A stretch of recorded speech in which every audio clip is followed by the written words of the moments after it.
क्या लोगों का हमारे साथ बुरा करना ये हमारे ही कर्मों का फल है जो हमारे प्रारब्ध में लिखा जा चुका है।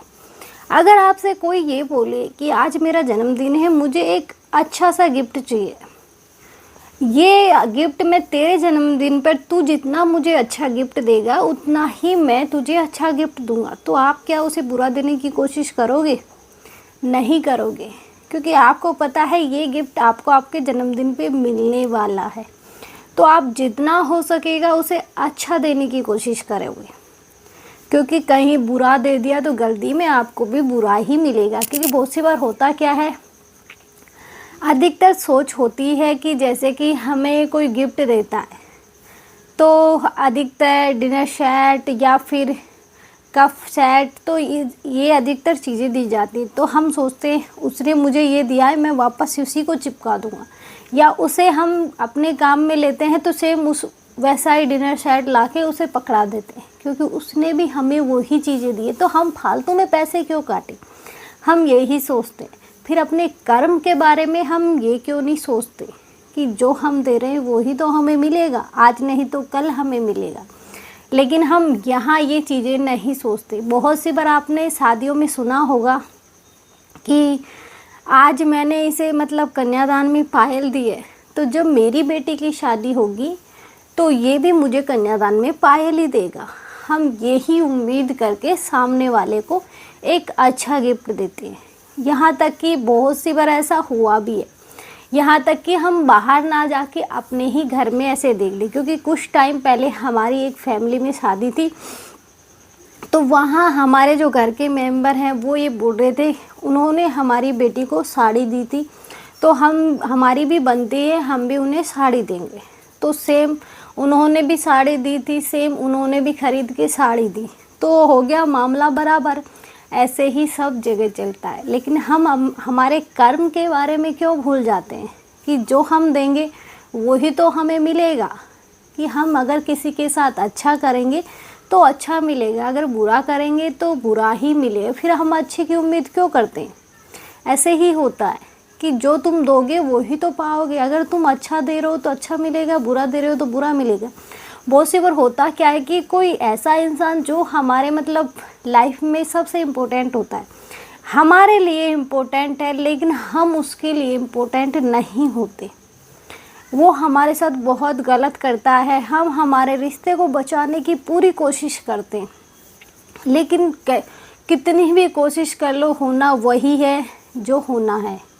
कि हमें हमारे रिश्ते को बचाने के लिए जी जान लगा देते हैं कि वो हमारे साथ बुरा कर रहा है, कि भगवान ना करे वो हमारे साथ बुरा कर रहा है तो वो शांत हो जाए, हमारे रिश्ते को बचाने की वो भी कोशिश करे कि ये रिश्ता ना टूटे। लेकिन ऐसा नहीं होता है। हो सकता है आपने अब उसके साथ कुछ नहीं किया हो, लेकिन पिछले जन्म में हो सकता है ऐसा ही व्यवहार आपने भी उसके साथ किया हो, तभी तो आपको मिल रहा है ना। इस दुनिया में अकारण किसी को कुछ नहीं मिलता। आज हमारे साथ बुरा हो रहा है, ये हमारे ही कर्म है जो हमने करे हैं। लेकिन हम दोष किसको देते हैं? भगवान को, कि भगवान ने हमें ऐसा क्यों दिया है, मुझे इस फैमिली में जन्म ही क्यों दिया है, किस कारण से दिया। हमारे जो सब मेंबर्स हैं वो हमें किसी न किसी कारण के थ्रू ही मिले हैं। बिना कारण जो हमारे रिश्तेदार भी हैं वो भी हमें बिना कारण के नहीं मिले। तो फिर हम ये कैसे मान लेते हैं कि वो हमारे साथ बुरा कर रहा है तो हम उसके साथ अच्छा कर रहे हैं। फिर भगवान को ये बोला जाता है कि अच्छे लोगों के साथ हमेशा बुरा होता है और बुरे लोगों के साथ हमेशा अच्छा होता है। लेकिन ये चीज़ें हम ये क्यों भूल जाते हैं कि पिछले जन्म का हमें कुछ याद नहीं है। हो सकता है हमने पिछले जन्म में बहुत सारे गलत काम किए हों, कि मतलब जानबूझ के ना किए हों, अनजाने में बहुत कुछ किए हों। लेकिन हमेशा ये चीज़ याद रखना कि ओनली किया गया काम ही बुरा नहीं हो सकता, हमारी सोची गई बुद्धि में जो माइंड में जो चीज़ें चल रही हैं वो भी गलत ही है। कि हम किसी के बारे में गलत सोचते हैं तो बहुत सी बार हम देखते हैं कि हम जिस इंसान को जानते तक नहीं हैं वो हमारे बारे में बुरा सोच रहा है, कि हमारे साथ ऐसा व्यवहार कर रहा है जैसे हम उसके पिछले जन्म के कोई दुश्मन रहे हो। होता है ऐसा बहुत सी बार। तो हम यही तो सोच सकते हैं जिस इंसान को हम आज तक मिले नहीं वो हमारे साथ ऐसा क्यों कर रहा है। हमने तो उसके साथ कुछ नहीं किया। प्यार से पेश आना चाहिए, जहाँ तो वो गुस्से में बोल रहा है, हमने कुछ किया नहीं, जानते नहीं, कुछ नहीं, फर्स्ट बार मिले फिर भी वो ऐसी हरकतें कर रहा है। तो हो सकता है हमारे ही कर्म हमें वापस लौट के आए हों कि हमने उस इंसान को पिछली बार गलत सोचा हो, गलत बोला हो, गलत किया हो, तो ही तो हमें मिल रहा है। अगर हम बुरा सोचते भी है ना, तो भी हमें मिलता है उसका परिणाम। कुछ भी व्यर्थ नहीं जाता इस दुनिया में, कि जो करोगे वो ही पाओगे। बिना करे तुम कुछ नहीं मिलने वाला, और जो नहीं करोगे वो तुम्हें भी नहीं मिलेगा। तो ऐसा ही है कि अच्छा करने की कोशिश करो तो अच्छा ही मिलेगा, लेकिन हम नहीं करते। बहुत सी बार देखा जाए तो होता क्या है कि जैसे हमारे बच्चे होते हैं, कि बहुत सारे जैसे मुसलमानों में बच्चे हैं कि उनकी इतनी सारी शादियां होती है, फिर इतने सारे बच्चे हो जाते हैं, फिर नौकरी किससे मांगते हैं? वो सरकार से, कि सरकार दोषी है, सरकार हमें जॉब नहीं दे रही। अब सरकार इतनी सारी जॉब कहाँ से लाए? लेकिन हम अपने आप को दोष ना दे के हमेशा दोष दूसरे को देने की कोशिश करते हैं। हम या भगवान को दोष देंगे, या फिर हमारे फैमिली को दोष देंगे, या फिर सरकार को दोष देंगे। ऐसे ही होता है। हम ये नहीं देखते कि इतनी सारी जो हमारे इतने सारे बच्चे हैं, क्योंकि उनमें मतलब बहुत सारे बच्चे होते हैं। हमारे तो ये बोला जाता है दो, हम दो और हमारे दो, बाकी तीसरा तो होना भी नहीं चाहिए। क्योंकि जो जिसकी सरकारी नौकरी है उसके 2 बच्चे होते हैं, बाकी उस लोगों की सोच यही हो गई है कि हम दो, हमारी दो, हमारे दो। क्योंकि हमें आगे इनका करियर बनाना है, तो हम इतना मतलब एडजस्ट नहीं कर सकते। कितने पैसे कहाँ से लाएंगे, कहाँ से पढ़ाएंगे, हम ये सोच के चलते हैं।